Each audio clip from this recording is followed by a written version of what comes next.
প্রবাসীর যার সন্তানরা বলো দিয়ে কামলারা তোরা আমার গালাগালি করিস কে? তোরা কি জানিস তোর মা তোকে কিভাবে? শোনো বোন, তোমার কি বলবো, তুমি মেয়ে মানুষ, মা জাতি, তোমার দুইটা কথা বলতে গেলেও ভাইবা চিন্তা বলতে হবে।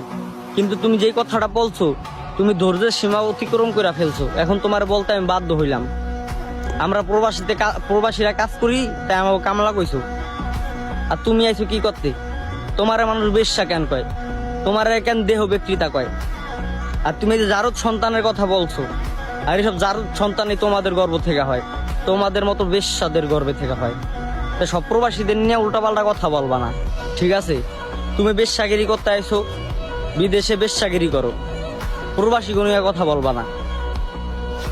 হালাল পথে ইনকাম করি, রৌদে পুরি, শরীর ঘামে ভিজা যায়, তোমাকে মতো বেশ্যাগিরি কইরা না, ঠিক আছে?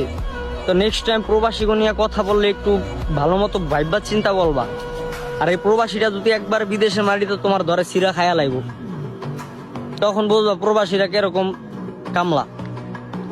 তো আশা করি নেক্সট টাইম এরকম ভিডিও আর দিবা না।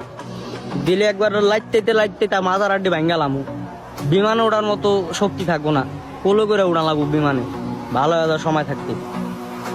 ও হে ছলনাময়ী বেশ্যা নারী।